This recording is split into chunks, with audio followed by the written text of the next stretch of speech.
தகப்பனார் ஒரு ஆசிரியராக இருந்தார்.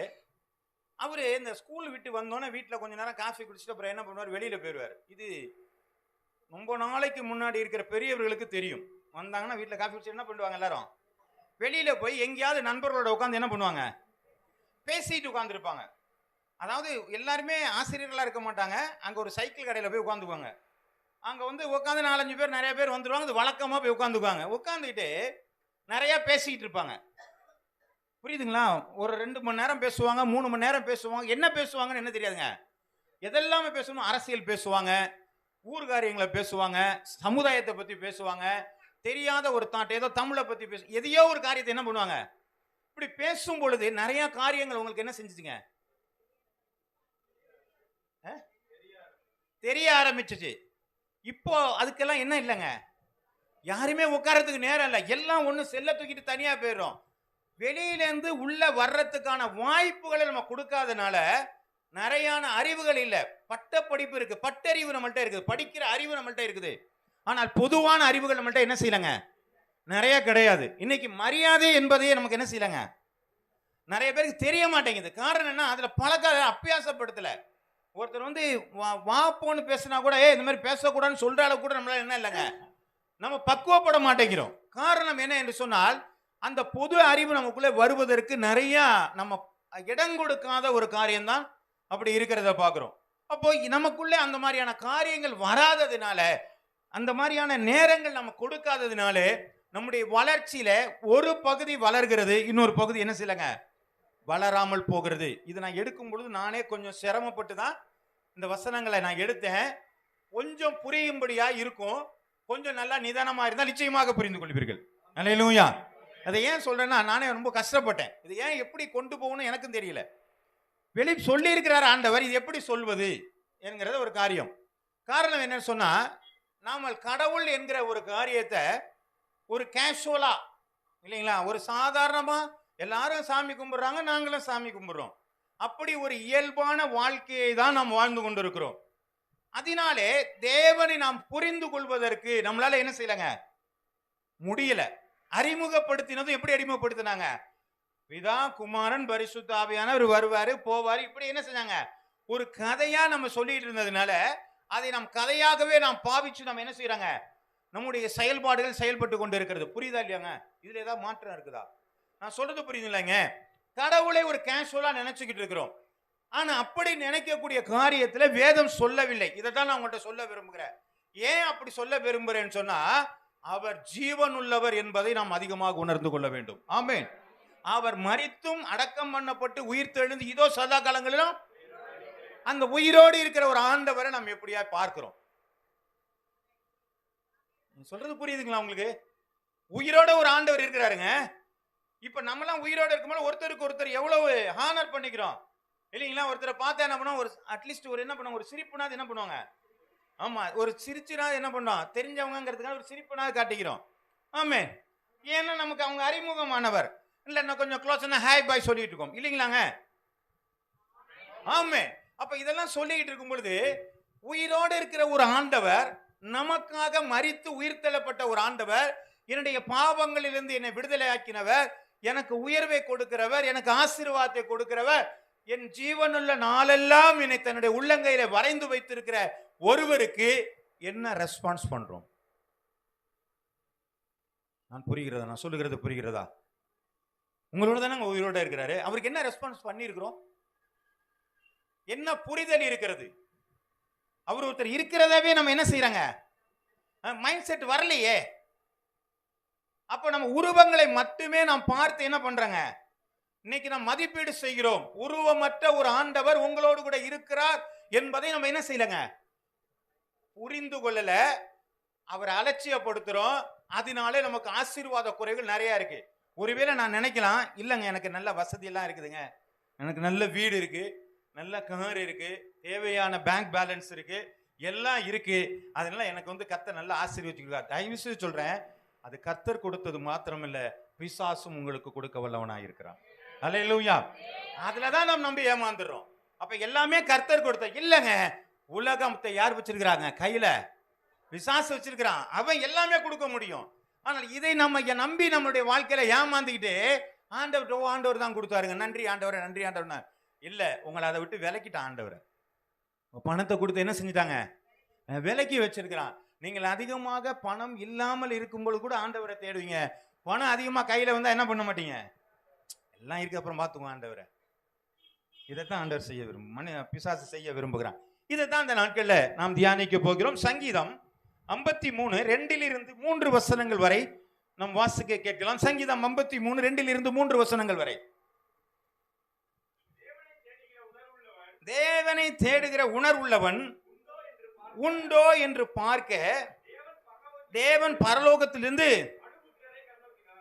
இது உண்மையா இல்லையாங்க? நான் சொல்றது நல்லா புரிஞ்சுக்கங்க. இந்த வேதத்திலே சொல்லப்பட்ட வார்த்தை எல்லாம் ஆம் என்றும், அப்ப இது உயிருள்ள ஒரு கடவுள் நமக்காக எழுதி வைத்தது என்பதை நான் உணர்ந்திருப்பேனே, ஆனால் இந்த வசனமும் உண்மையானதாக இருக்கும். ஆமே ஆமே. அப்படின்னா என்ன சொல்றார் ஆண்டவரே? சொல்லுங்க. தேவனை தேடுகிற உணர்வு உண்டோ என்று பார்க்க. அப்ப நம்மள பார்க்கிறாரா இல்லையாங்க? ஆமே. அப்ப நான் கேட்கிறாரு ஆண்டவர்ங்கிறது மேல பார்க்கிறாரு, என்ன தேடுறதுக்கு இங்க யாராவது இருக்கிறாங்களான்னு அவர் பார்க்கிறாரு. அவர்கள் எல்லோரும் வழி விலகி ஏகமாய் கெட்டு போனார்கள், நன்மை செய்கிறவன் இல்லை. யாரா தேடுறாங்களான்னு பார்த்தோம். இன்னைக்கு தான் நம்ம யாரையா ஆண்டவரை தேடுறோமாங்க? எதுக்காக தேடுறோம்? ஆனா நான் சும்மா போய் ஒரு பார்க்கணும். நான் சொன்ன பழைய என்ன சொன்னோம் பார்த்தீங்களா? ஒரு வாரம் என்ன பண்ணுவோம்? வீட்டில் இருப்போம். ஒரு வாரம் என்ன பண்ணுவாங்க? கொஞ்சம் ஃப்ரெண்டு வீட்டுக்கு போய் பார்ப்போம் இல்லைங்களா? ஒரு சிநேகிதன் வீட்டில் போயிட்டு என்னையா நல்லா இருக்கியா அப்படின்னு சொல்லி பேசி கொஞ்சம் பழகி ஒரு மணி நேரம் இருந்துட்டு ஒரு காஃபி கூட சாப்பிட்டு எல்லாம் வர்ற பழக்கம் இருக்கு. இருந்துச்சுங்களாங்க? முன்னாடி இருந்துச்சு, இப்போ இல்லை. இப்போ நம்ம வீட்டை விட்டு என்ன செய்யறதுல நம்ம போறது இல்லை. ஏன்னா நமக்கு ஒரு கட்டுப்பாடு ஒன்று இருக்கிறது. அது நம்ம என்ன செய்யுதுங்க? எங்கேயும் வெளியில, ஆமா, யாரோடையும் பேச, ஆமா, அதோட மட்டும்தான் பேசணும், வேற யாரோடையும் பேசக்கூடாது. இப்படி ஒரு நிலைமையை நமக்குள்ள கொண்டு வந்ததுனால நம்முடைய நண்பர்களையும் நமக்கு என்ன செய்யலங்க, பெரிதாக ஒருத்தரும் இல்லை. சரி, கத்தோடி நாம அன்னைக்கு உயிர் நண்பர்களா இருந்தாங்க, இன்னைக்கு ஒரு நண்பரை காணும். அப்ப ஆண்டவர் சொல்கிறார், தேவனை தேடுகிறவன் யாராவது இருக்கிறாங்களா அப்படின்னு தேடுறாரு. பார்த்தாரு, ஒருத்தரையுமே காணமே பாங்கிறார். அவருடைய உள்ளம் எப்படியா இருக்கும்? காரணம், ஒரு வசனத்தை வாசிங்க. ஆதியாகமம் 3வது அதிகாரம் 8 9 வசனங்கள். பகலில் குளிர்ச்சியான வேளையில தோட்டத்தில் உலாவுகிற தேவனாகிய கர்த்தருடைய சத்தத்தை அவர்கள் கேட்டார்கள். அப்பொழுது ஆதாமும்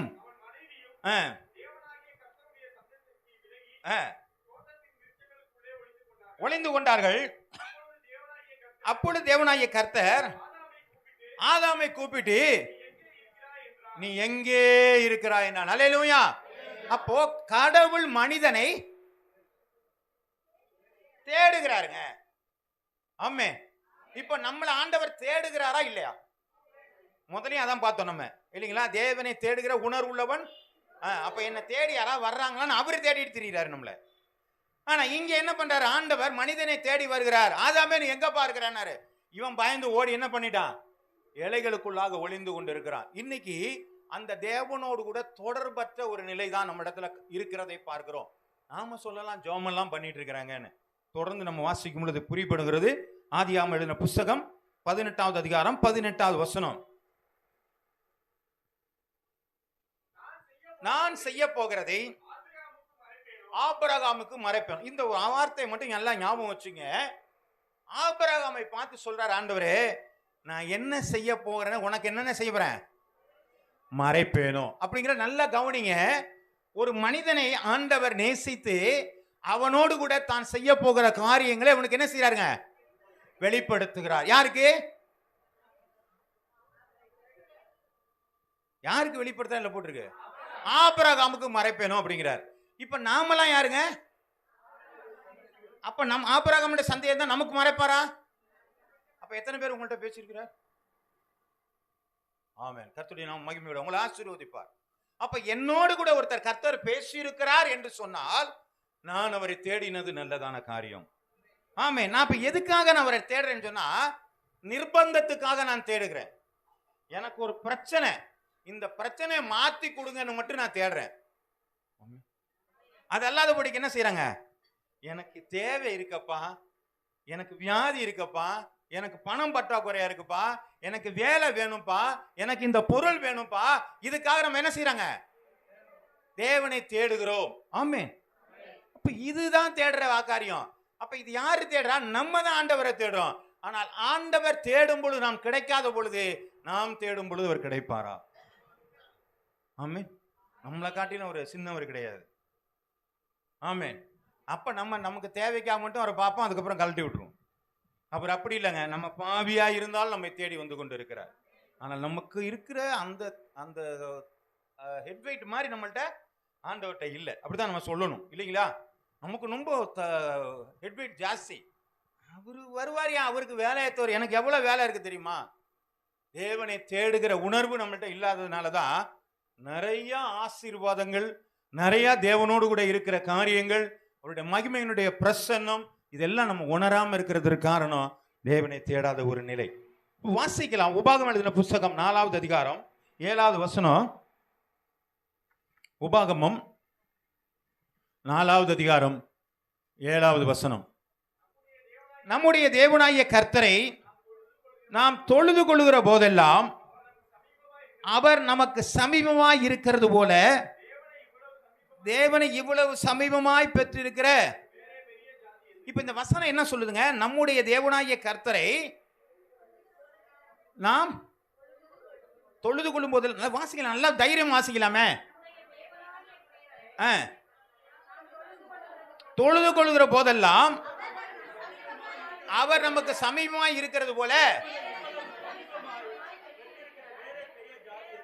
அப்ப நாம் தொழுது கொள்ளுகிறோமா?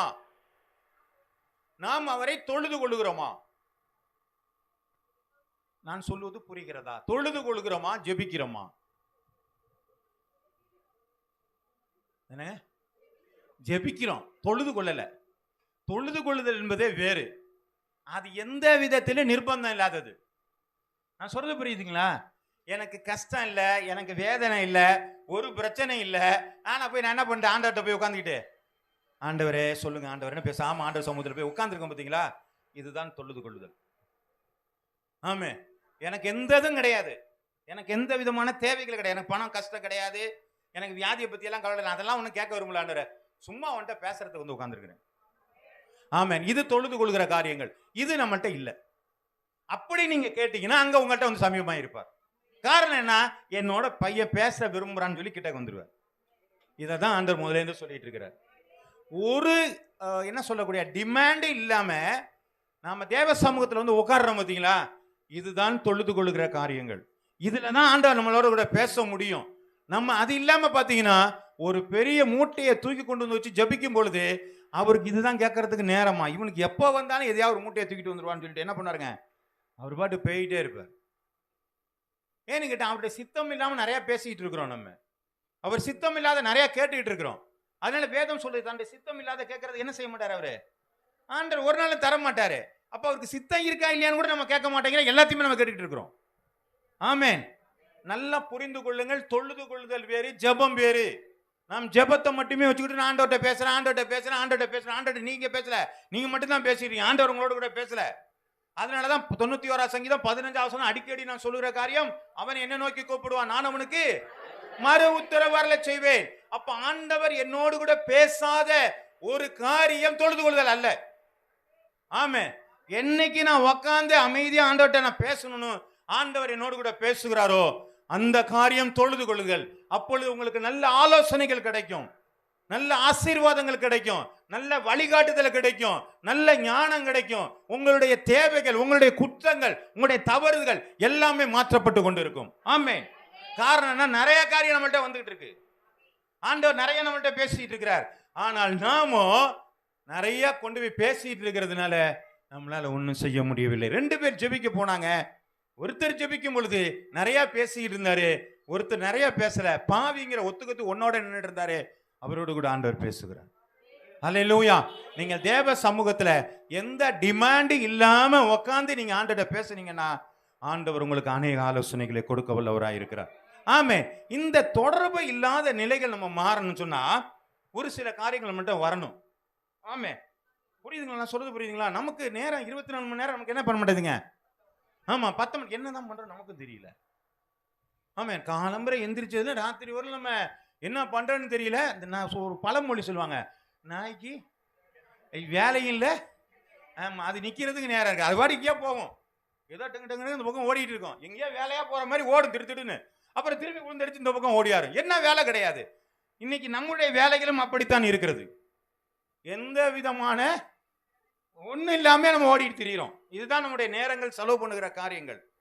24 மணி நேரத்தை நீங்க உட்கார்ந்து ஒரு நாள் கணக்கு பண்ணுங்க. ஒவ்வொரு நிமிஷத்திலும் நான் என்னென்ன பண்றேன் நீங்க கணக்கு பண்ணீங்கன்னா உங்களுடைய வாழ்க்கையில நீங்கள் வீணாய் செலவு பண்ணுகிற மணி நேரங்களை நீங்கள் கண்டுபிடிக்க முடியும். அல்லேலூயா. கர்த்தருடைய நாமம் மகிமைப்படுவதாக. அப்போ தேவனோடு கூட கொஞ்ச நேரமாவது அமர்ந்திருக்கிற அனுபவம் நமக்கு வேண்டுமானால் முதல்ல நமக்கு எந்த எதிர்பார்ப்பும் இல்லாத ஒரு நிலையில போய் தேவ சமூகத்தில் உட்காரணும். ஆமே. இதுதாங்க ரொம்ப சிரமமான காரியம். நான் சொல்றது புரியுதுங்களா? நீங்க போய் அங்க எங்கேயுமே என்ன செஞ்சிடக்கூடாது. எது என்ன ஆண்டவர் இதை கொடுத்துறாதீங்க ஆண்டவர், இதை கொடுக்குற ஆண்டவரியா, இது எனக்கு செய்றீங்களா ஆண்டவரே, இதை அதெல்லாம் ஒன்றும் வேண்டாம். சும்மா இப்போ உட்காந்து ஆண்டவரே பேசுங்க ஆண்டவர்னு பேசாம உட்காந்துருக்கணும். இப்படி ஒரு அனுபவம் நம்மகிட்ட வர்றது கொஞ்சம் சிரமம் தான்.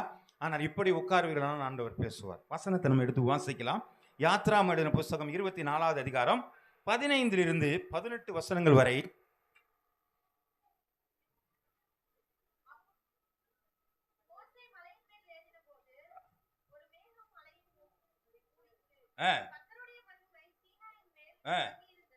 தங்கி இருந்தது. மேகம் 6 நாள் அதை மூடி இருந்தது. 7ஆம் நாளிலே அந்த மேகத்தின் நடுவில் இருந்து மோசேயை கூப்பிட்டார். மலையின் கொடுமுடியிலே கர்த்தருடைய மகிமையின் காட்சியை இஸ்ரவேல் புத்திரர் கண்களுக்கு பட்சி இருக்கிற அக்கினியை போல் இருந்தது. மோசே மேகத்தின் நடுவிலே பிரவேசித்து மலைவில் ஏறி இரவும் பகலும் 40 நாள் மலையிலே இருந்தான். அல்லேலூயா. இந்த மோசேக்கு என்ன தேவை? மோசேக்கு என்னங்க தேவை? ஒன்னும் தேவையில்லை. ஆண்டவர் கூப்பிட்டா போய் உட்கார்ந்துருக்கிறார். முதல்ல வேதத்தை பாக்குறேங்க. 6 நாள் அதை மூடி இருந்துச்சான், சத்தத்தையே காணும். அதுக்கப்புறம் என்ன பண்ணார் மோசே? ஆண்டவர் என்ன செய்யறாருங்க? என்ன பண்ணாருங்க? பைபிள கையில வச்சிருக்கிறீங்களா? கையில வச்சிருந்தா சத்தமா வாசிக்கலாம். அதை 6 நாள் மூடி இருந்தது. 7ஆம் நாளிலே அப்ப 6 நாள் கழிச்சு அவர் என்ன செய்யறாரு? மோசையை கூப்பிடுறாரு. வாப்பா வாப்பா வாப்பான்னு கூப்பிடுறாரு. எத்தனை நாள் உட்கார வச்சிருக்கிறாருங்க? கீழே பாருங்க. எத்தனை நாள்? 40 நாள் உட்கார வச்சிருக்கிறாரு. அப்ப எவ்வளவு பேசியிருப்பாருங்க. ஆமே. 613 பிரமாணங்கள், கட்டளைகள், 10 கட்டளைகள் கொடுத்து எழுதி கொடுத்து இதை ஜனங்க பின்பற்றணும்பா அப்படின்னு சொல்லி அவருக்கு என்ன செய்யறாருங்க? சொல்லி கொடுக்கிறதை பார்க்கிறோம். ஹல்லேலூயா, ஹல்லேலூயா. இத்தனை காரியத்தை அவன் பெற்றுக்கொள்வதற்கு எந்த விதமான டிமாண்டும் இல்லை, அவனுக்கு எந்த விதமான தேவையும் இல்லை. ஆண்டவர் சொன்னதை மட்டும் செய்யறதுக்காண்டி போய் உட்கார்ந்துருந்தான். அதனாலதான் ஆண்டவர் இவ்வளவு காரியத்தை அவன்கிட்ட கொடுத்தார். ஹல்லேலூயா.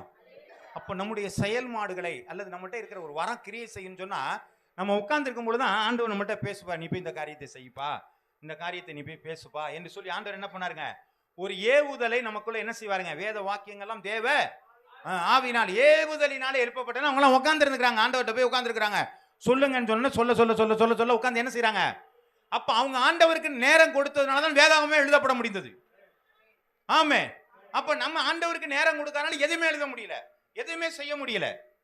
இப்ப வசனத்தை இன்னொன்னு கூட வாசிக்கலாம். அப்போஸ்தலர் எழுதின புத்தகம் 9வது அதிகாரம் 3 வாசிங்களேன், 6 வசனங்கள் வரை.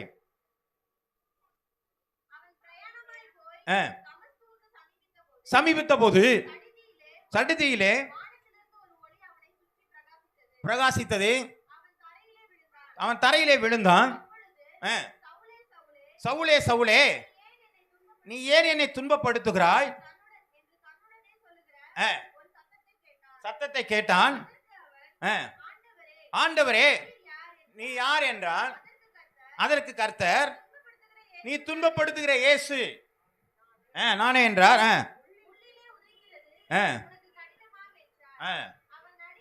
அவன் நடுங்கி திகைத்து, ஆண்டவரே நான் என்ன செய்ய சித்தமாயிருக்கிறீர்?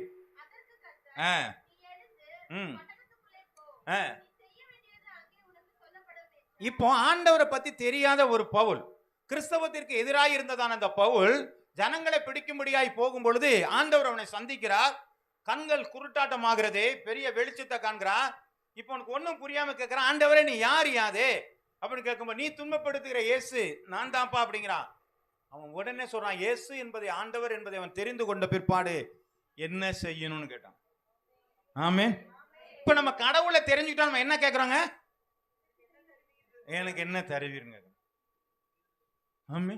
என்ன செய்யணும்னு கேட்கறதுல என்ன கொடுக்குறாங்க? ஆமா, சபைக்கு வரீங்களாங்க, என்ன கொடுப்பாங்க? சபைக்கு வந்து என்ன கொடுக்கறது? ஆண்டவர் தான் கொடுக்கணும். ஆமே, புரியுதுங்களாங்க?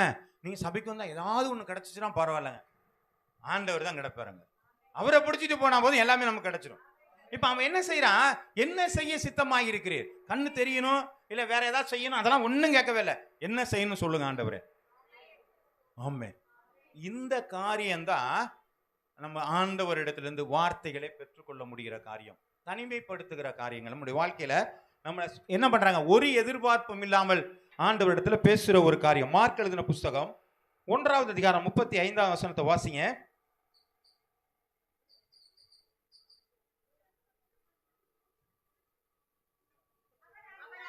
அவர் அதிகாலை இருட்டோட எழுந்து புறப்பட்டு வனாந்திரமான ஒரு இடத்திற்கு போய், ஆமென். இயேசுநாதருக்கு ஏதாவது தேவையா?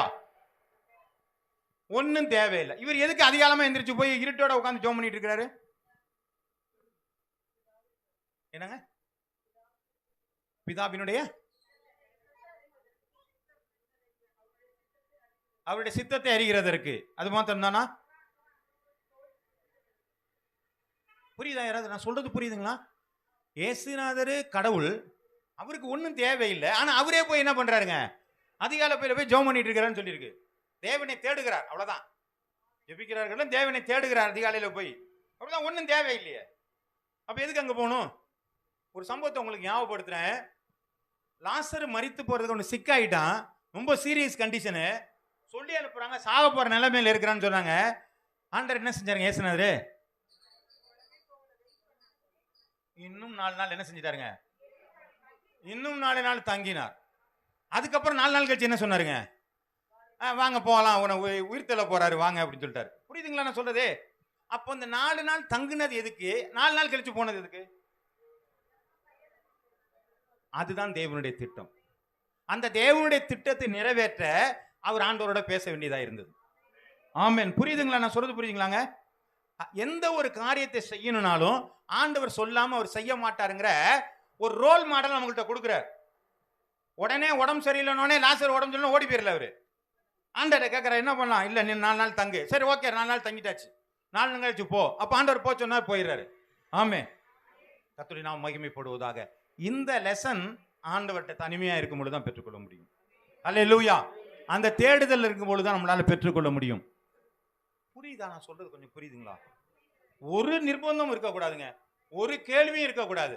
எனக்கு இது தேவை அது தேவைன்னு ஒன்றும் இல்லாம நீங்க போய் கொஞ்ச நேரம் கண்ணை மூடிட்டு உட்காந்து ஆண்டவரேன்னு சொல்லி பார்த்துட்டு அந்த சிலுவை தரிசனத்தோட உட்காந்து பாருங்க, உங்கள்கிட்ட நிச்சயமாய் ஆண்டவர் பேசுவார். ஆமென். அவர் பேசாத ஒரு தெய்வம் இல்லை. இந்த அனுபவம் எல்லாம் நம்மளாம் பெற்றுக் கொள்ளாததுனாலதான் இன்னைக்கு பெயரளவுல கிறிஸ்தவர்களாக நம்ம உட்கார்ந்துருக்கிறோம். ஆமென். ஏன்னா என்னை நடத்துகிற ஒருவர் இருக்கிறாருன்னு சொன்னா, பரிசுத்தாவே என்னை நடத்துறாருன்னு சொன்னா, என்னை நடத்துறவர் பத்தி நான் தெரிஞ்சிருக்கணுமா வேணாமாங்க? ஆமென். அவர் எப்படி பார்க்கிறோம்? ஒரு அந்நிய பாஷையா பார்க்கிறோம், அது ஏதோ ஒரு 3வது நபரா பார்க்கிறோம். என்னை நடத்துகிறவர் தான், நான் எப்படி நடத்தணும்னு அவர்கிட்ட கேட்கிறோமா? இல்ல. அப்ப இப்ப என்ன செய்யறோம்? தன்னிச்சையாக நாம் செயல்பட்டு கொண்டு நம்ம என்ன பண்றோம்? ஒரு கிறிஸ்தவ வாழ்க்கையை வாழ்ந்து கொண்டிருக்கிறோம். இந்த கிறிஸ்தவ வாழ்க்கை நிச்சயமாக நம்முடைய வாழ்க்கையில ஒரு பெரிய ஆசீர்வாதத்தை கொண்டு வரவே வராது. ஆமென். கிறிஸ்தவ வாழ்க்கைங்கிற இது மட்டும் முழுசா பார்க்கணும். என் வாழ்க்கை பூரா நான் எப்படி வேணாலும் மனுஷமா உலகம் பூரா நான் வாழ்ந்துட்டு இருப்பேன். ஆனா தேவனுடைய கிறிஸ்தவ ஆசீர்வாதமும் எனக்கு பெறணும்னு சொன்னா 2 எஜமானுக்கு நம்மளால என்ன செய்ய முடியாதுங்க. ஆண்டவர் சொன்னாரு, நீ அனலும் இல்லாமல் குளிரும் இல்லாமல் நான் வாந்தி பண்ணி போட்டுருவேன்னு சொன்னார். 2 எஜமானுக்கு ஊழியம் செய்யவே முடியாது. இவருனா இவரது கடவுள்னா இவர் தான் கடவுள், இவர் தானா இவர் தான் கடவுள். அந்த மாதிரி தான் நம்மள்ட்ட இருக்கணும்.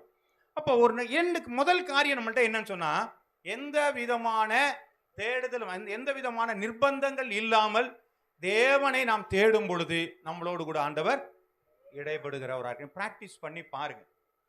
இதுக்கெல்லாம் நேரம் இல்லைன்னு சொல்லாதீங்க. நேரம் இல்லைன்னு சொன்னா நீங்க ஆண்டவரோட பேச முடியாது. மனுஷரோட தான் நம்ம என்ன செய்யலாங்க, அதிகமா பேசலாம். இல்லைன்னா செல்லோட நிறைய பேசிட்டு இருக்கலாம். ரொம்ப ஒன்றும் பிரச்சனை கிடையாது. 24 மணி நேரம் பேசலாம். அதுவும் ஒன்றும் என்ன பண்ணாதுங்க, ஆமா, அதுவும் ஓய்ஞ்சு போகாது.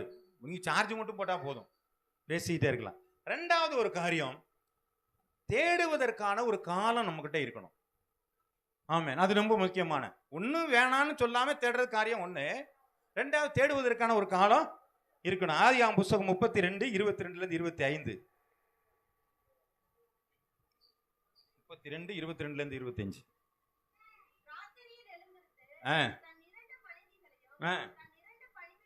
இரண்டு பணிவிரைக்காரிகளையும் 11 குமாரன் கூட்டிக் கொண்டு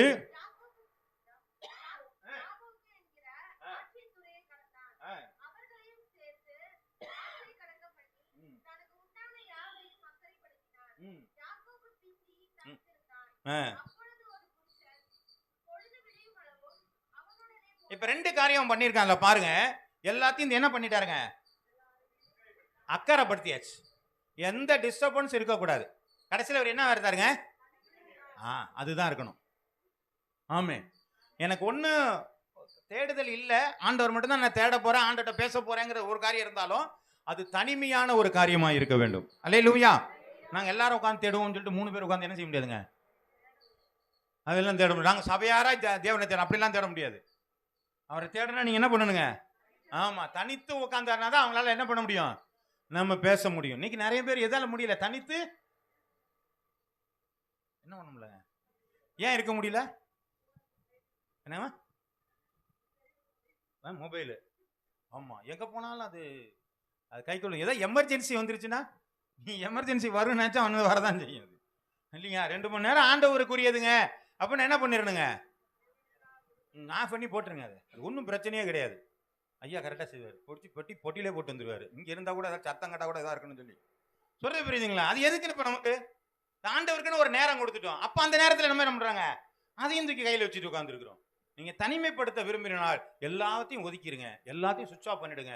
ஒரு டிஸ்டர்ப் இல்லாமல் என்ன பண்ணுங்க, அமைதியாக ஆண்டோட சமூகத்தில் போய் உட்காருங்க. தனித்திருந்து உட்காந்து பாருங்கள். எந்த டிஸ்டர்ப் இருக்கணும். இங்கே வனாந்திரம் போனால் கூட பரவாயில்ல, தனியாக உட்காந்துருக்கு பழகி பாருங்க. ரொம்ப நல்லதாக எனக்கு. ரொம்ப நாள் நான் என்ன பண்ணேன், நம்ம செக் போஸ்ட் கிட்ட இருக்கிற பக்கத்தில் இருக்க அந்த இது இருக்கும், என்ன சொல்றது, பஸ் ஸ்டாண்டு ஒன்று வச்சு கட்டியிருக்காங்கல்ல, அதில் போய் உட்காந்து நான் ஜோம் பண்ணிட்டு இருந்தேன். அப்புறம் பார்த்தா கடை கடையெல்லாம் வந்து முறை நான் போனால் ஒடியாந்துட்டேன். தனியாக போய் உட்காந்துருப்பேன். காலம்புரை இங்கே ஜோம் 5 மணிக்கு ஜோம் பண்ணிட்டு போய் அங்கே போய் உட்காந்துருப்பேன். தனிமையான ஒரு இடங்க ஆண்டவரோட பேசுறதுக்கு ரொம்ப அளவில்லாமல் இருக்கும். புரியுதுங்களா நான் சொல்றது, புரியுதுங்களாங்க. நீங்க எந்த நிர்பந்தமும் இல்லாத ஒரு காரியம் மட்டும் இல்லைங்க, இதெல்லாம் ஆண்டவரோட கூட நெருங்கி இருக்கிற ஒரு அருமையான ஒரு காரியம். அல்லேலூயா, அல்லேலூயா. எப்படி ஒரு கணவன் மனைவி எப்படி அவருடைய உறவுகள் இருக்கிறதோ அதே போல நம்முடைய மனவாளாகிய தேவனோடு கூட நம்முடைய உறவுகள் இருக்கணும். எப்படி அவர்களை தனிமைப்படுத்தப்படலாம், அதே மாதிரி நம்மளும் என்ன செய்யணுங்க, தேவன் நம்மளோடு கூட தனிமைப்படுத்தப்பட்டு நம்ம இருப்போமானால் அந்த உறவுகள் சந்தோஷமான ஒரு காரியங்களா இருக்கும். கர்த்தருடைய நாமம் மகிமைப்படுவதாக. வாசிக்கலாம். தானியேல் எழுதின புத்தகம் 6வது அதிகாரம் 10வது வசனம் வாசிங்க.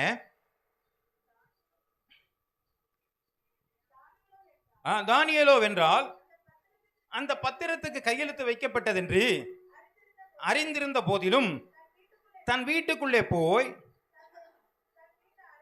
தன் மேல் அறையிலே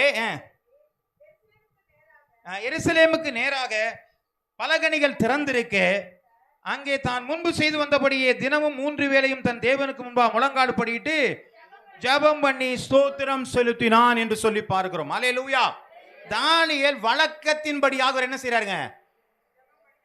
இப்ப நம்ம எப்படி தேடணுங்க, இல்ல நேரம் கிடைக்கும் போது தேடலாம். அது ஒரு வழக்கமா ஒண்ணு வச்சுக்கணும். ஒரு மாசத்துக்கு ஒரு முறையெல்லாம் நம்ம என்ன செய்ய முடியாது, தேட முடியாது. வழக்கத்தின்படியாக அப்படின்னா என்ன செய்யலாங்க, காலம்பரை 4 மணிக்கு மேல எந்திரிச்சு என்ன செய்யலாங்க, எந்திரிச்சு 1 மணி நேரம் உட்காந்து. இல்ல எனக்கு ராத்திரி தான் முடியும்னு சொன்னா ராத்திரில 1 மணி நேரம் தனிமைப்படுத்தி நீங்க என்ன செய்யலாங்க. அப்படி உட்கார்ந்து நீங்க பழகி பார்க்கும் பொழுதுதான் அந்த தனிமையில தான் தானியேலிட்ட மறைபொருள்களை வெளிப்படுத்தி கொண்டிருந்தார். அல்லேலூயா. ஆமா, என்ன சொல்றது புரியுங்களா? ஆண்டவர் பேசினார்னா மறைபொருளை, தானியேலுக்கு ஒரு மறைபொருளை வெளிப்படுத்தி கொடுத்தார். பாத்தீங்களா இல்லையாங்க அதுல? அப்ப எப்ப வெளிப்படுத்திருப்பா? இவர் பாட்டு பேசிட்டு இருந்தா அவர் பேசுவாரா? அப்ப இவர் உட்கார்ந்து பேசிட்டு இருக்கிறாரு, வழக்கத்தின்படியா 3 வேளை உட்கார்ந்து இருக்கிறாரு. அப்ப என்ன தேவை என்பது, என்ன மறைபொருளான காரியங்கள், என்ன நடக்க போகிறது என்கிற காரியங்களை அவருக்கு சொல்லி கொடுத்துக்கிட்டு இருக்கிறார். அவர் ராஜாவுக்கு ஒரு பெரிய சந்தோஷம், பெரிய சிலையை நிறுத்தி என்னடா ஆக போகுதுன்னு தெரியலங்கிறாரு.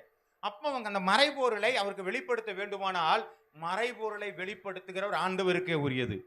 அந்த ஆண்டவர் ஆபிரகாமுக்கு நான் மறைப்பேனோ என்றது போல தானியேலுக்கு மறைக்காமல் என்ன செஞ்சாருங்க? அவர் வெளிப்படுத்துகிறார் என்று சொன்னால் அவனுடைய தனிமை அதை வெளிப்படுத்தி இருக்கிறது. அல்லேலூயா. அப்ப முதல் காரியம் நம்ம என்ன பண்ணணும்? நாம் நம்முடைய எந்த நிர்பந்தம் இல்லாமல் இருப்பது மாத்திரமல்ல, நாம் தனிமையில, அது மாத்திரமல்ல, வழக்கத்தின்படியாக ஒரு நேரத்தை எடுத்து அந்த நேரத்தை வேற யாருக்கும் நம்ம என்ன செய்யக்கூடாதுங்க? கொடுக்கவே கொடுக்காதீங்க. வேற யாருக்கும் அந்த நேரத்தை கொடுக்காதீங்க. நைட்டு 9லேருந்து 10ங்க நம்ம கூகுள் மீட்டிங்ல கொடுத்துருக்காமா, 10லேருந்து 11 நான் யாருக்கும் கொடுக்க மாட்டேன். எல்லாம் படுத்து தூங்கிடுவாங்க, நான் தூங்க மாட்டேன். நான் வந்து 1 மணி நேரம் நான் முழிச்சுட்டு தான் உட்காந்துருப்பேன். உட்காருங்களேன், ஒரு வழக்கத்தை வச்சுக்கங்களேன். இல்லைங்க எனக்கு நைட்டு முடிக்க முடியாது, காலம்பரை எழுந்திரிச்சு உட்காந்துங்க. இல்லை எனக்கு எல்லா வீட்டில் தான் இருக்கிறேன், எனக்கு எல்லாரும் போனதுக்கு அப்புறம் எனக்கு 1 மணி நேரம் இருக்குது, அந்த நேரத்தை எடுத்துங்க. ஏதோ ஒரு நேரத்தை நீங்கள் எடுத்து ஆண்டவரோட அமைதியா இருப்பீர்களானால் அநேக மறைபொருள்கள் உங்களுக்கு வெளிப்படுகிறதா இருக்கிறது. இன்னைக்கு வேதத்துல சொல்கிறது 5 வகையான ஊழியங்களை சொல்லப்பட்டிருக்கிறது. என்னென்ன ஊழியம் தெரியுங்களா? அப்போஸ்தல ஊழியம், தீர்க்க தரிசன ஊழியம், சுவிசேஷ ஊழியம், மேய்ப்பர் ஊழியம், போதக ஊழியம், 5 ஊழியம் இருக்கு. இந்த தீர்க்க தரிசிங்கிறது யாருங்க? பாஸ்டரா? யாரு வேணாலும் என்ன செய்யலாங்க? அப்ப உங்களுக்கு தீர்க்க தரிசனம் வரம் வரணும்னா நீ என்ன பண்ணணும்? நீங்க ஆண்டவர்கிட்ட உட்கார்ந்து இருந்தாதான் உங்களுக்கு தீர்க்க தரிசனமே வரும். நீங்க ஆண்டவர்கிட்ட உட்கார்ந்தாதான் உங்கள்ட்ட மறைபொருளை வெளிப்படுத்துவார். நீங்க சபையில என்ன செய்யலாங்க? நான் சொல்றது புரியுதுங்களா? அப்போ மறைபொருளை வெளிப்படுகிற தீர்க்க தரிசனங்கள் எனக்கு வர வேண்டுமானால் நான் தேவனோடு தனிமையில இருந்துதான் ஆக வேண்டும். அவன் தேவையிலிருந்து எந்த நிர்பந்தம் இல்லாமல் ஆண்டவரோடு நான் பேசிதான் ஆக வேண்டும். அப்படின்னா எனக்குள்ள வரங்கள் வர ஆரம்பிக்கும். இப்ப நமக்கு வரம் வராது காரணம் என்ன? ஆமா, நம்ம ஆண்டவர்கிட்ட பேசல. அவர் கொடுத்தா கூட நமக்கு வாங்குறதுக்கான திராணி நம்மகிட்ட இல்ல. நம்ம எத்தனையோ பரிசுத்தாவியை பெற்றுக்கொள்ளுங்கன்னு சொல்றோம். எத்தனை பேர் பெற்றுக்கொண்டோம்? இல்ல. ஆண்டவரை ஏன் எனக்கு கிடைக்க மாட்டேங்குன்னு போய் கேட்டோமா? ஆண்டவர் சொல்ல மாட்டாரா? சொல்லுவார சொல்ல மாட்டாருங்களா? ஆண்டவர் எனக்கு அந்த அந்நிய பாஷை வரம் கிடைக்க மாட்டேங்குது ஆண்டவரே, ஒரு அடையாளத்தோட எனக்கு அந்நிய பாஷை வர மாட்டேங்குது ஆண்டவர், இந்த வரத்தை எனக்கு கொஞ்சம் எனக்கு தாங்கல ஆண்டவரே அப்படின்னு ஆண்டவர் என்ன சொல்லுவாருங்க?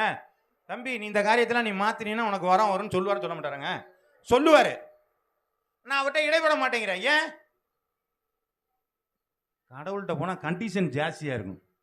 ஆமே, கண்டிஷன் ஜாஸ்தியா இருந்தா ஒழுக்கம் இருக்கும். ஆண்டவர் சொல்றாரு, ஆண்டவர் செய்த எல்லா காரியத்திற்கும் ஒழுங்கும் கிரகமா இருந்தார். அப்ப கிறிஸ்தவனை பார்த்தா என்ன நினைக்கணுங்க?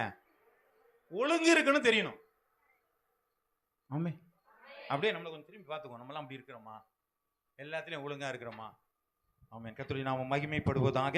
அப்போஸ்தலர் எழுதின புத்தகம் 10வது அதிகாரம் 2வது வசனம். அப்போஸ்தலர், அவன் தன் வீட்டார் அனைவரோடும் தேவனுக்கு பயந்தவனுமாய் இருந்து ஜனங்களுக்கு மிகுந்த தான தர்மங்களை செய்து எப்பொழுதும் தேவனை நோக்கி ஜெபம் பண்ணி கொண்டிருந்தான். எப்படி பண்ணிருந்தாருங்க? எப்பொழுதும் தேவனுக்கு ஆண்டவரே சொல்லு, ஆண்டவரே சொல்லு, ஆண்டவரே சொல்லு, ஆண்டவரே. புரியுதுங்களாங்க? அப்படி எப்போ பார்த்தாலும் ஜெபம் பண்ணுதல்ங்கிறது இதை தேடுதலான ஒரு காரியம். ஏன்னா இங்க வேற எந்த நிர்பந்தமும் உன்கிட்ட இல்ல. அப்ப என்ன நடந்துச்சுங்க? வாசிங்க.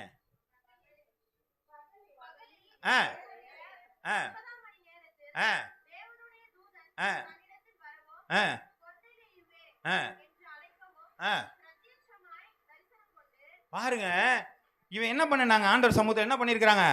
எப்பொழுதும் கடவுளை தேடுறவனா இருந்ததுனால இவனுக்கு என்ன பண்றாங்க? தேவதூதன் பிரத்யட்சமா இவனுக்கு என்ன செய்யறாங்க? தரிசனம் கண்டான். ஏங்க, கொர்நேலிக்கு பார்த்த தரிசனம் நமக்கு வராதாங்க? ஏன் நமக்கு வரல? இது ஏன் நம்ம நினைக்க மாட்டேங்கிறோம்? ஏன் பைபிள்ல நடந்த காரியம் எனக்கு ஏன் நடக்க மாட்டேங்குது? ஒரு காரியத்தை நான் சொல்றேன் ஞாபகத்துக்காக. இந்த அப்போஸ்தலர் 2ஆம் அதிகாரத்துல வானத்தில் இருந்து ஒரு நெருப்பு மாதிரி இறங்கி அங்க என்ன பண்ணாங்க? 120 பேர் மேல உட்கார்ந்து என்ன பண்ணுதுங்க? பரிசுத்த ஆவியானவர் இறங்கினார். அவர்கள் என்ன செஞ்சாங்க? அந்நிய பாஷை பற்பல பாஷைகளை பேசினார். அப்படித்தானே பார்த்துருக்காங்க. அப்படி பற்பல பாஷைகளை பேசி அவர்கள் என்ன செஞ்சாங்க, அங்க இருக்கிறவங்கலாம் மலைக்க பண்ணாங்க. எப்ப என்னடா இவன் நம்முடைய ஜென்ம பாஷையில பேசுகிறார்களே என்று சொல்லி அவர்கள்லாம் என்ன பண்ணாங்க, அப்படியே எதிர்பார்த்தாங்க. இப்படி என்னடா நடக்குதே அப்படின்னு சொல்லி எதிர்பார்த்தாங்க. கொஞ்ச காலம் கழிச்சு அதுக்கப்புறம் நடக்கல. கொர்நேலியு வீட்டில் நடந்ததுக்கு அப்புறம் அது என்ன செய்யலாங்க, அந்த அந்நிய பாஷைகள் அதுக்கப்புறம் எங்கேயுமே இல்லாமல் இருந்தது. இப்போ அமெரிக்க தேசத்தில் ஒரு குரூப், ஒரு பைபிள் காலேஜில் இருக்க என்ன பண்ணியிருக்காங்க, இந்த ஸ்டடி எடுக்கும் பொழுது ஏன் அன்னைக்கு இருந்த அந்த ஆவியானவர் இன்னைக்கு இருக்கு இல்லையா, ஏன் நம்ம ஜெபம் பண்ணக்கூடாதுன்னு ஒரு 7 பேர் உட்காந்து என்ன செஞ்சாங்க, ஜெபம் பண்ண ஆரம்பிச்சாங்க. கொஞ்ச நேரம் ஜெபம் பண்ணாங்க, கொஞ்ச நேரம் ஜெபம் பண்ணாங்க. ஒரு பெண் அந்நிய பாஷை பேச ஆரம்பித்தார்.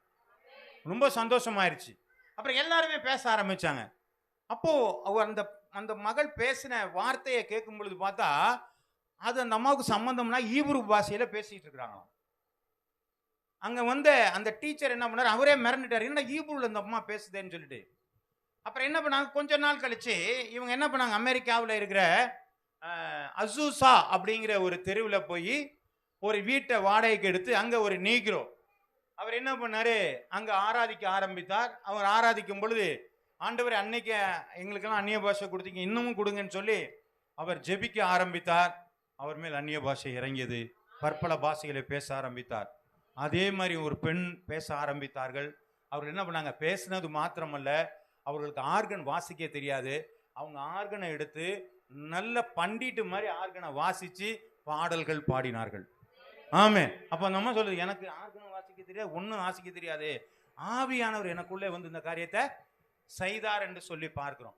இப்ப அந்த நினைவூட்டுதலான ஒரு காரியத்தை அவங்க செய்யும் பொழுது 3.5 வருட காலங்கள் அந்த அசுசா சீட்ல ஒரு பெரிய எழுப்புதல் இருந்துக்கு, ரிவைவல், அசுசா ரிவைவல்னு சொல்லுவாங்க. 3.5 வருட காலங்கள் தொடர்ச்சியா பிரேயர் நடந்துகிட்டே இருக்கு. சின்ன பையன் இங்க இருந்து உட்கார்ந்து என்ன பண்ணுவான், இங்க வா நான் உனக்கு ஜெபிக்கிறேன்னு சொல்லி கை வச்சு சோமோன்னு அந்நிய பாஷை பேச ஆரம்பிச்சிருவாங்க. அவங்க என்ன பண்ணா, பக்கத்துல ஒரு கட்டடத்தை வாடகைக்கு எடுத்து நடத்துறாங்க. அந்த கட்டடத்துல பால்கனி எல்லாம் உட்காந்து புட்டு கீழே வந்துட்டாங்க. அவ்வளவு கும்பல் ஆயிடுச்சு. பாருங்க, அவ்வளவு அதிகமான பேர் அந்த அந்நிய பாஷையை கேட்டு அவங்க அந்நிய பாஷையில் ஒரு ரிவைவலே உண்டான காரியம். அப்ப இது என்ன எதிர்பார்ப்பு, அன்னைக்கு நடந்தது ஏன் இன்னைக்கு நடக்கலங்கிற ஒரு ஆர்வம் வரும் பொழுது அந்த ரிவைவல் உண்டானது என்று சொல்லி பார்க்கிறோம். ஆமென். அப்ப வேதத்திலே சொல்லப்பட்ட அந்த காரியங்கள் இன்று நம்மால் ஏன் நடக்க முடியவில்லை என்று சொல்லி என்னைக்காவது நம்ம நினைச்சிருக்கோமா? ஆண்டவர் என் மூலமா நடக்கணும், நான் தீர்க்க தரிசனம் சொல்லணும், என் சபையில நான் தீர்க்க தரிசனம் சொல்லணும், ஆண்டவர் என் சபையில நான் சுவிசேஷம் சொல்லணும், ஆண்டவர் என் சபையில நான் போதிக்கணும். ஏன் இது நமக்கு சொல்ல முடியல? அப்ப ஆண்டவரோடு கூட நான் இடைப்பட்டால் மட்டும்தான், ஆண்டவரோடு நான் தொடர்புள்ளவனாக இருந்தால் மட்டும்தான் ஆண்டவர் என்னை பேசி சரிப்படுத்த முடியும்.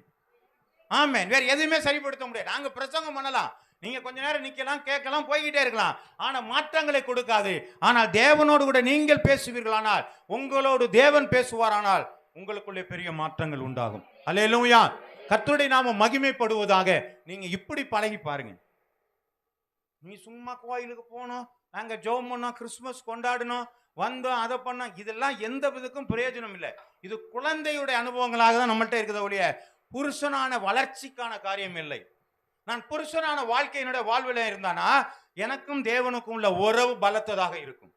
நான் தேவனோடு கூட பேசுகிறவனாக, அவர் என்னோடு கூட பேசுகிறவராக, எனக்கு ஆலோசனை கொடுக்கிறவராக, ஆவிக்குரிய அனுபவங்கள், ஆவிக்குரிய காரியங்கள், ஆவிக்குரிய வரங்கள், ஆவிக்குரிய கனிகள் எல்லாம் என்னோடு கூட என்ன செய்யுங்க, செயல்படுகிறவர்களாக இருக்கட்டும். நான் தப்பு பண்ண உடனே எனக்கு என்ன செய்வார் ஆண்டவர், உணர்த்த ஆரம்பிப்பார். இன்னைக்கு தப்பு பண்ணா பண்ணிட்டு தான் இருக்கிறோம், அதுக்கு காரணம்னு சொல்லிக்கிறோம்.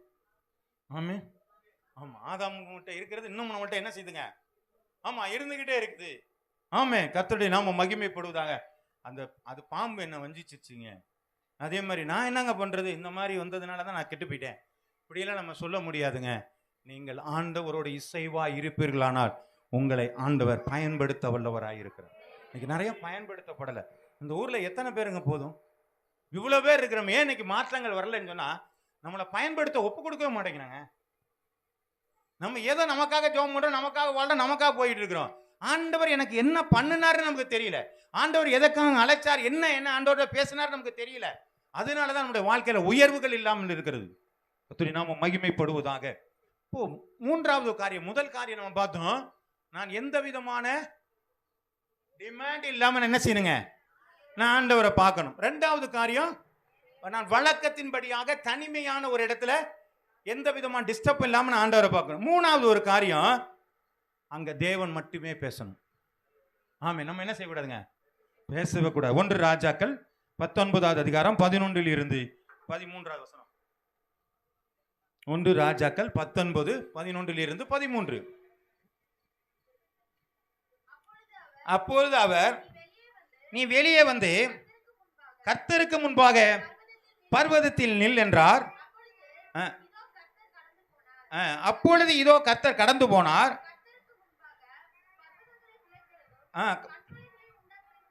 உடைக்கிறதுமான பலத்த பெருங்காற்று உண்டாயிற்று. ஆனாலும் அந்த காற்றில் கர்த்தர் இருக்கவில்லை. காற்றிற்கு பின் பூமி அதிர்ச்சி உண்டாயிற்று. பூமி அதிர்ச்சியிலும் கர்த்தர் இருக்கவில்லை. பூமி அதிர்ச்சிக்கு பின் அக்கினி உண்டாயிற்று. அக்கினின்றும் கர்த்தர் இருக்கவில்லை. அக்கினிக்கு பின் அமர்ந்த மெல்லிய சத்தம் உண்டாயிற்று. அதில் எலியா கேட்டபோது தன் சால்வையினால் தன் முகத்தை மூடிக்கொண்டு வெளியே வந்து கேபியின் வாசலில் நின்றான். அப்பொழுது இதோ எலியாவே, இங்கே உனக்கு என்ன காரியம் என்ற சத்தம் அவனுக்கு உண்டாயிற்று. ஆமென். அப்ப என்ன உண்டாயிடுச்சுங்க? அவன் ஏச கடவுள் வந்துட்டான்னு டம்மா டும்பிர்லாம் வருவாருன்னு அவன் எதிர்பார்த்துக்கிட்டு இருக்கிறான். ஆனா என்ன வந்துச்சுங்க? மெல்லிய சத்தம். அப்ப மெல்லிய சத்தம் நமக்கு என்ன இருக்கணுங்க? அமைதியா இருக்கணும். இல்ல, அந்த சத்தம் கேட்கணும். என்ன பண்ணுங்க? நான் ஷார்ப்பா இருக்கணும். என்னமோ ஆண்டவர் பேசுறாரு, கொஞ்சம் தெளிவா பேசுங்க ஆண்டவர், எனக்கு கொஞ்சம் விளங்கல, கொஞ்சம் ரிப்பீட் பண்ணுங்களேன் ஆண்டவர், ஒன்ஸ் மோர் ஆண்டவர். இப்படி ஆண்டவர்கிட்ட என்ன பண்ணணுங்க? அந்த மெல்லிய சத்தத்தோடு பேசுகிறதுல நம்ம என்ன இருக்கணுங்க? ஆண்டவர் பேசுறத மட்டுமே கேட்கறவனா இருக்கணும். வேற எதையுமே கேட்க கூடாது.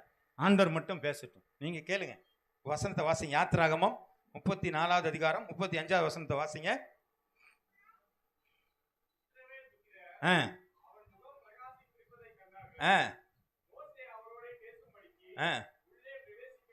மோசே கர்த்தருடைய சந்நிதியில் 34 34 35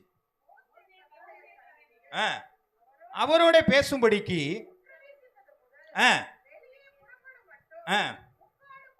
முக்காடு போடாதிருந்தான்.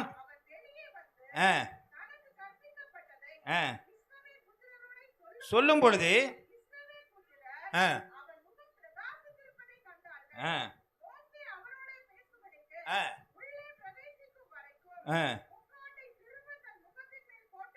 இப்ப ஆண்டவரோட பேசுறதுனால என்ன நடந்துச்சுங்க? முகம் பிரகாசம் அடைந்தது. அப்ப நமக்கு என்ன தேவையில்லை? என்ன தேவையில்லைங்க? கிரீமெல்லாம் நமக்கு என்ன செய்யலைங்க? ஏற்கனவே முகம் பிரகாசமாயிரும். அப்ப தேவனோட பேசினா முகம் பிரகாசமாயிருக்கும். நீங்க இந்த பிரகாசம்னா என்னங்கிறது உங்களுக்கு புரியலைங்கிறதுக்காண்டி ஒரே ஒரு காரியத்தை சொல்றேன். நீங்க ஒரு ஸ்கூல்ல பிள்ளைங்கெல்லாம் நிறைய பேர் இருப்பாங்க. அதுல இந்த ஒரு பிள்ளையோட மட்டுமே என்ன பண்ணுவாங்க எல்லாருமே? ஏன் ஃபர்ஸ்ட் ரேங்க் எல்லாம் கிடையாது, அது ஒண்ணுமே இல்லாம 30 மார்க் வாங்குற ஆளா இருக்கும். ஏதோ ஒன்று அந்த பிள்ளை மற்ற பிள்ளைகளை ஈர்க்கக்கூடியதா இருக்குது. புரியுதுங்களா? இதுதான் பிரகாசம். நீங்க உடனே மூஞ்சியே வெள்ளை வெள்ளையா இருக்குங்கிற மாதிரிலாம் நினைக்காதீங்க. இதுல பிரகாசம் வேற. ஆனா ஒரு பிள்ளைல அதே மாதிரி பசங்க நிறைய பேர் இருப்பாங்க. ஒருத்தனை மட்டும் ரொம்ப என்ன பண்ணுவாங்க? அவன்கிட்ட அடிக்கடி பேச தோணும் நமக்கு. ஏன்னா நம்மளை அறியாமே அவன்கிட்ட ஏதோ ஒரு ஈர்ப்பு தன்மை இருக்கும். அந்த ஈர்ப்பு தன்மை நமக்குள்ள வருங்கிறாரு. புரியுதுங்களாங்க? அந்த பிரகாசம் ஜனங்க பார்க்க கூடாதபடிக்கு முருகன் பிரகாசம் வந்து முக்காடை போட்டுட்டு வந்து நிற்கிறான். எப்பா நீ மோடுப்பா, உன்னை பார்க்கவே முடியல. ஏன்? நீ ஆண்டவரை பார்த்தாலு உன்னால என்னால என்ன செய்ய முடியல? ஆமா, பார்க்க முடியல. முகம் பிரகாசம் வருது. அப்ப நம்ம என்ன பண்ணாங்க? நமக்குள்ள ஒரு பிரைட்னஸ் வரும். நம்முடைய முகத்தை பார்த்தாலே என்ன பண்ணிருக்கணுங்க? எப்படி இருக்கணும்? அப்படியே நம்மளை பார்த்தோன்னே ரோட்ல போறோம் நம்ம பார்க்கணும். என்னடா அந்த சர்ச்சுக்கு போறாங்களாம் அப்படியே பிரைட்டா வர்றாங்க, மூஞ்சியெல்லாம் அவ்வளவு சந்தோஷமா வர்றாங்களே. நம்மளும் இங்க இருந்து இப்படி மூஞ்சியை தொங்க போட்டு போனா என்ன பண்ணுவோம்? பரவாயில்ல, வெளியில இருக்கிறது நமக்கு ரொம்ப நல்லது. அங்க போய் 2 மணி நேரம் உட்காந்து அதே மூஞ்சியோட வர்றதுக்கு இங்க இருந்து போனா எப்படி இருக்கணுங்க நம்ம மூஞ்சி? ஆமா, கடவுளுடைய வார்த்தையை கேட்டுட்டு இருக்காங்க. இப்ப நம்ம முகம் எப்படி இருக்கணுங்க? இன்னைக்கு வார்த்தையை ஒண்ணு கேட்டேன், இது நம்முடைய வாழ்க்கையில மாற்றம். நம்ம பிரகாசமா போனா பார்க்கணும்.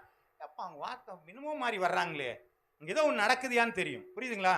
இந்த மாற்றம் எல்லாம் நம்மள்ட்ட நடக்காதனாலதான் இன்னைக்கு சபை வளராம இருக்கு இல்லைங்களா? கொடுமைன்னு கோயிலுக்கு போனா அங்க 2 ஜிங்கு ஜிங்குன்னு ஆடிச்சான்னு சொல்லுவாங்க. அது மாதிரி எவனாவது ஒருத்தனுக்கு தேவை கஷ்டங்கிறதுக்காக நம்மள்கிட்ட வந்தானா நம்ம கஷ்டத்தை கொடுக்குற ஆளா நம்ம ஒரு நாள் இருக்கக்கூடாது. ஆமென். அவனுக்கு விடுதலை கொடுக்குற ஆளா இருக்கணும். இதுதான் நம்முடைய வேலை. இதை தான் ஆண்டவர் நம்மளை பிரகாசமா பண்ணி வச்சிருக்கிறாரு. நம்மளும் அவனை கூப்பிட்டு, ஆமா ஐயா எனக்கும் அதே கதி தான் ஐயா, நம்ம 2 பேரும் ஒரு இடத்துக்கு போகணும்லாம் போக முடியாது. அப்படின்னா தனித்துவமானவன் என்னோடு கூட தேவன் பேசுகிறோம். எவ்வளவு கர்வம் வேணுங்க அதுக்கு. நீ கோடி கோடியா வச்சிருக்கியா, நீ யாரு வேணாலும், அம்பானி யாரு அதானி யாரு யார் வேணாலும், உன்னோட ஆண்டவர் பேசுறாரு, என்னோடு பேசுறார். ஒன்னா காட்டி நான் பெரிய ஆள். நீ தேடி போற, என்ன தேடி ஆண்டவர் வராரியா, என்னோடு கூட பேசுகிறவராய் இருக்கிறார். அவர் என்ன செய்ய போற என்கிட்ட சொல்றாரியா. அப்ப யாருங்க பெரிய ஆளு? நம்ம தாங்க பெரிய ஆளு. பணம் பெரிதல்ல, பொருள் பெரிதல்ல, மகிமை பெரிதல்ல, பெருமை பெரிதல்ல, தேவன் உங்களோடு கூட இருக்கிறார் என்பது மாத்திரம் தான் பெருமையான காரியங்கள். இன்னைக்கு அதை இழந்துட்டு தான் நம்ம என்ன பண்றாங்க, நிறைய காரியங்கள் இருக்கிறோம். அடுத்த ஒரு காரியம், 4வது ஒரு காரியம், மத்திய எழுதின புஸ்தகம் 11வது அதிகாரம் 29, 30 நம்ம 4 காரியம் சொல்லியிருக்கிறேன். முதல் காரியம் என்ன சொன்ன தெரியுங்களா? நோட் எடுத்தா பார்க்கணுமா? முதல் காரியம் என்னங்க? எந்த எதிர்பார்ப்பும் இல்லாமல் தேவனிடத்திலே போங்கள். 2வது காரியம், ஒரு காலத்தை, அதற்கான ஏற்ற வேலையை நீங்க என்ன பண்ணுங்க, கொடுங்க. 3வது, தனிமையை நீங்கள் என்ன செய்யுங்க, கொடுங்கள் என்று சொல்லியிருக்கிறோம். 3வது காரியம். 4வது காரியம், மத்திய எழுதின புஸ்தகம் 11:29-30 நான் சாந்தமும் மனத்தாழ்மையுமாய் இருக்கிறேன், என் நுகத்தை உங்கள் மேல் ஏற்றுக்கொண்டு என்னிடத்தில் கற்றுக்கொள்ளுங்கள், அப்பொழுது உங்கள் ஆத்துமாக்களுக்கு இளைப்பாறுதல் கிடைக்கும். என் நுகம் மெதுவாயும் என் சுமை லகுவாயும் இருக்கிறது என்றார். இப்ப ஆண்டவரே பேசுறாருங்க, உங்கள் மேல என் நுகத்தை நீங்க என்ன செய்யுங்க, ஏற்றுக்கொள்ளுங்கள். ஆமென். அப்படின்னா என்னங்க, என் நுகத்தை நீங்க ஏத்துக்கணும் என்ன அர்த்தங்க? அவர் என்ன சொல்றாரோ அதை நம்ம செய்யணும். அதான் ஏற்றுக்கொள்கிற காரியங்கள். 4வது காரியங்கள், அவர் எனக்கு என்ன தரிசனமா சொல்றாரோ அதை அப்படியே கேட்கணும். பவுல் அப்போஸ்தலன் சொன்னார், என்ன செய்ய சித்தமா இருக்கிறீர் என்று சொன்னோன்னே, நான் புறஜாதிகளுக்கு ஒன்று அனுப்ப போறேன்னு சொன்னோன்னே அவர் என்ன பண்ணாரு, அப்படியே ஓடியே போயிட்டாரு. அதுதான் ஏற்றுக்கொள்கிற காரியங்கள். அப்ப நமக்குள்ள என்ன இருக்கணுங்க, ஏற்றுக்கொள்கிற அனுபவம் வரணும். என்னோடு கூட ஆண்டவர் பேசினார்னா ஒத்தையாரட்டையா போட்டுட்டுலாம் இருக்கக்கூடாது. ஆமே, இல்ல ஆண்டவரே இன்னைக்கு இல்லை நாளைக்கு போவா, போனா போயிட்டே இருக்கணும், செய்யினா செஞ்சுக்கிட்டே இருக்கணும். அப்படி ஒரு அனுபவம் நமக்கிட்ட. வேதத்துல ஆபிரகாம் ஒன்னு ஜனத்தையும் என்ன வரமாட்டேங்குது, நான் காண்பிக்கிற தேசத்துக்கு போ அப்படின்னா என்ன பண்ணிட்டாரு அவரு, நான் போயிட்டேன்னு சொல்லி கிளம்பி போயிட்டாரு. ஆனா சீசர்களை பார்க்கும்போது சொல்றாங்க, எப்போ பின்னாடி வாப்பா அப்படின்னு சொன்னா, நான் உலகத்தை அனுபவிச்சுட்டு வரவா, என் வீட்டில் போய் அனுபவித்துட்டு வரவா அப்படின்னாரு. உனக்கு கிளம்புடானா கிளம்ப வேண்டியது. எங்க அப்பா இறந்து போயிட்டாரு, போய் அடக்கம் பண்ணிட்டு வரவா, கிளம்பி வாய. இதைதான் ஆண்டவர் ஏற்படுத்துறார். ஆண்டவர் சொன்ன வார்த்தையின்படியாக அவன் என்ன செய்யறாங்க, ஒரு மீன் கூட இல்லாத ஒரு மனிதன் ஆண்டவர் சொன்ன வார்த்தையின்படியே நல்லா, இவர் யார்யா, இவர் ஒரு ஆசாரி வேலை பார்க்கிறவரு, இவர் போதகரா இருக்கிறாரு, இவருக்கெல்லாம் மீன் பிடிக்கிற வேலையெல்லாம் தெரியாது, நான் மீன்ல அத்துப்பொடி நான் எல்லாமே செஞ்சிருவேன், என்ன கொண்டு போய் நான் எல்லாத்தையும் ராத்திரி பூரா எவ்வளவோ பிரயாசப்பட்டு பார்த்துட்டேன், ஒன்றும் பிடிக்க முடியல, இப்போ இவர் போய் புடுறான்னு சொன்னா இப்போ பகல்ல பிடிக்க முடியுமா, அதெல்லாம் பிடிக்க முடியாதுன்னு சொல்லவே இல்லை. ஆண்டவரை உம்முடைய வார்த்தையின்படி போடுகிறேன், அதனாலதான் அவனுக்கு கிடைச்சது. ஆமே, ஆண்டவர் என்ன சொல்லுகிறாரோ நீங்கள் அப்படியே கீழ்ப்படி. அதுக்கு மாற்றுத்தரம் சொன்னோம்னா நம்முடைய வாழ்க்கையில் ஆசீர்வாதம் கிடையாது, நம்முடைய வாழ்க்கையில வழி நடத்தல் இருக்காது. ஆமே, புரியுதுங்களா சொல்ற, புரியுதுங்களா? இதுல கொஞ்சம் நல்ல தெளிவா இருங்க. நான் பிரசங்கம் பண்ணும் பொழுது எல்லாருக்கும் கர்த்தர் உன்னை ஆசீர்வதிக்கிறார், உன்னை எலும்ப பண்ண போகிறார், உன்னை அப்படியே அப்படி பண்ண போறா, இப்படி பண்ணான்னு சொன்னா நல்லா இருக்கும், கேட்கறது நல்லா இருக்கும். ஆனா தேவனோடு கூட உறவோடு போகிற அனுபவங்களை நம்மகிட்ட இல்லாம எதுவுமே நம்ம என்ன செய்ய முடியாதுங்க, பெற்றுக்கொள்ளணும். அதுக்குனாலதான் நம்ம இந்த காரியங்கள் நம்ம என்ன செய்யறது, கற்றுக்கொள்கிறது நல்லது. அப்போஸ்தலர் 22:17-18 எடுத்து வாசிக்கலாம். அப்போஸ்தலர் 22:17-18. பின்பு நான் எருசலேமுக்கு திரும்பி வந்து தேவாலயத்திலே ஜெபம் பண்ணி கொண்டிருக்கையில் ஞான திஷ்டி அடைந்து, ஆமென்,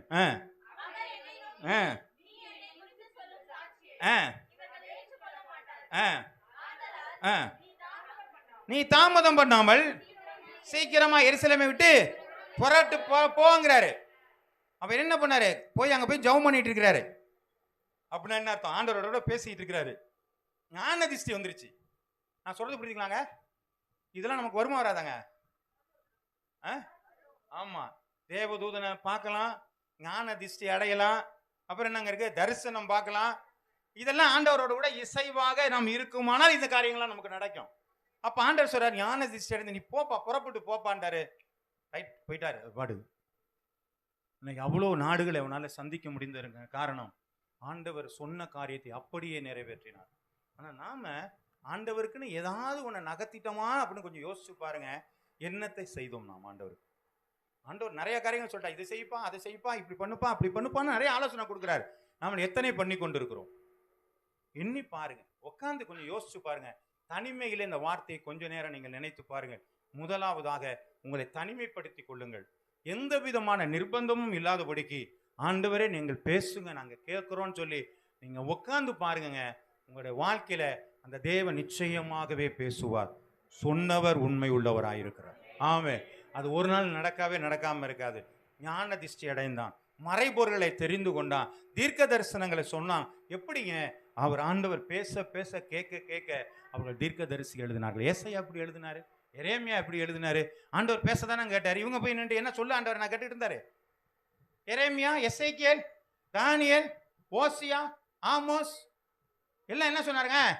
ஆண்டவர் சொல்ல சொல்ல உட்கார்ந்து என்ன செய்யறாங்க? ஆமா, எழுதுறாங்க, சொல்றாங்க, போய் சொல்லிக்கிட்டே இருக்கிறாங்க.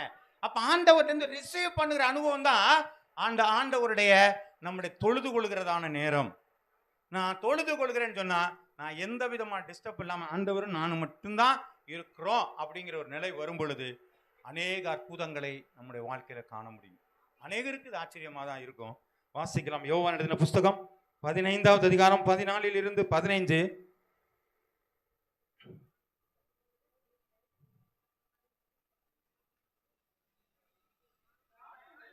நான் உங்களுக்கு கற்பிக்கிற யாவையும் நீங்கள் செய்வீர்களானால் என் சிநேகராய் இருப்பீர்கள். நான் ஒரு காரியம் சொல்றேன். நான் என்ன சொல்றேன் ஆண்டவர்? நான் உங்களுக்கு கற்பிக்கிற யாவையும் நீங்கள் செய்வீர்களானால் எனக்கு எப்படியா இருப்பீங்க? சிநேகிதராய் இருப்பீர்கள். ஒய்ஃபுக்கு மறைக்கிற காரியம் கணவன் ஒய்ஃபுக்கு மறைக்கிற இருக்குதா இருக்காங்க? பர்சனல் இல்லையா? இல்லையா? இருக்குங்க. யாருக்கு இல்லைன்னு சொன்னா? மனைவிட்ட மறைக்கிற பர்சனலான காரியங்கள் கணவருக்கு உண்டு. கணவர்கிட்ட மறைக்கிற பர்சனலான காரியங்கள் மனைவிட்ட இருக்கும். பிள்ளைகள் பெற்றோர்களுக்கு மறைக்கிற பர்சனல், எல்லாருக்கும் ஒரு பர்சனல் ஒன்று வச்சிருப்போம். ஆனா இந்த இடத்துல வேதத்தில் என்ன சொல்லிருக்காங்க? ஆனா நண்பர்கிட்ட போய் என்ன சொல்லுவாங்க? ஆமா, கர்த்தரை நாம் மகிமைப்படுவா. எனக்கு ஒரு 4 நண்பர்கள் உண்டு. நண்பர்ல ஒருத்தன் செத்து போயிட்டான். நாங்க ஒரு 3 பேர் இருக்கிறோம். எங்கள்கிட்ட எந்த ரகசியமும் இருக்காது. ஒய்ஃபு கிட்ட சம்பளத்தை சொல்ல மாட்டாங்க, ஆனா எங்கள்கிட்ட சொல்லியிருப்பான். அவன் எதுக்காக செலவு பண்ணியிருப்பான், அந்த செலவு எங்கிட்ட ஃபோன் பண்ணி சொல்லுவான். இந்த காசு செலவு பண்ணியிருக்கேன்டான்னு சொல்லி என்கிட்ட சொல்லுவான். வீட்டில் தெரியாது. சொல்ல புரியுதுங்களா? ஆனா 3 பேரும் 3 விதமா இருக்க. நான் கிறிஸ்தவன், ஒருத்தன் இந்து, ஒருத்தன் ஐயரு. புரியுதுங்களாங்க? ஆனா எங்களுக்குள்ள என்ன இருக்காங்க? நாங்கள் சிநேகிதர்கள். எந்த ரகசியம் எங்கள்கிட்ட கிடையாது. எல்லாத்தையுமே நாங்கள் வெளிப்படையா இருப்போம். ஏன்னா என் நண்பர்கள் என்னோடு கூட என்ன பண்ணுவாங்க? ஷேர் பண்ற ஆளா இருக்கிறாங்க. ஆண்டவர் அதை தான் சொல்றாரு. நான் கடவுள் என்று சொல்லல. என்ன சொல்றாருங்க? சிநேகிதனே அப்படின்னா என்ன அர்த்தங்க? நான் என்ன செய்யறேங்க உன்னை மறைக்காம சொல்றேன் பாங்கிற. எவ்வளவு அற்புதமான ஒரு வார்த்தை ஆண்டவர் சொல்றார். தொடர்ந்து வாசிங்க. இனி நான் உங்களை ஊழியக்காரன் என்று சொல்லுகிறது இல்லை, ஊழியக்காரன் தன் எஜமான் செய்கிறதை அறிய மாட்டான். என்ன மறைச்சிருவான் எஜமான்? எவ்வளவு லாபம் வருதுன்னு சொல்ல மாட்டான் இல்லைங்களா? ஆனா என்ன சொல்ற வாசிங்க. அறிய மாட்டான். நான் உங்களை சிநேகிதர் என்றேன், ஏனெனில் என் பிதாவினிடத்தில் நான் கேள்விப்பட்ட எல்லாவற்றையும் உங்களுக்கு. அப்ப பிதா கிட்ட சொன்ன ஒன்ன கூட அவர் என்ன செய்ய மாட்டாருங்க? மறைக்காம தன் சிநேகிதருக்கு சொன்னாராம்.